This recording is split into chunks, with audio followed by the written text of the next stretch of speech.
উম্মত যদি গুনাহ করতে করতে করতে করতে করতে করতে করতে করতে কোন পর্বে নিজে সিদ্ধান্ত নিয়ে ফেলে যে আমি বুঝি জাহান্নামী, তারপরে যদি মাথায় হাত দিয়া বসা পড়ে একটা আহ বলে, আহ কি হায় হায় আমি বুঝি শেষ, তো আল্লাহ নিজে বলে ফালাম্মা তায়াক্কানতা বিল বাওয়ার ওয়া যানানতা আন্নাকা মিন আহলিন নার মানাহতু ইলাইকা রিদওয়ানি ওয়াল্লাইতু ইলাইকা গুফরানি ওয়া কুলতু লাকা লা তাহসান গফারতু লাকা যুনুবা ওয়াল আওসার ওয়া লিআজলিকা সাম্মাইতু নাফসি আল আজিজুল গফফার। আরবি তো বোঝেন না, বুঝলে মজা আসতো।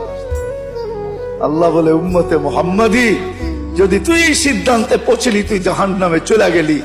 আর তোর মুখ দিয়া আহ বাহির হইল আহ, তো আমি রেজার ছুটা ইসা রেজার চাদর দিয়া তোকে ঢাইকা দেই,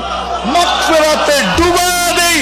পিঠে হাত বুলায়া বলতে থাকি চিন্তার কোনো কারণ নাই, তোর গুনাহ খাতা মাফ করে দিলাম, আমি আজিজুল গফফার তো তোর জন্যই, নাইলে আমার গফফার হওয়ার দরকারটা কি ছিল? আমি তো তোর জন্যই গফফার, আমি তো তোর জন্যই গফফার, তোর জন্যই আমি গফফার। উম্মত যদি আল্লাহকে একটু ভালোবাসত, উম্মতে মুহাম্মদী যদি একটু ভালোবাসতো,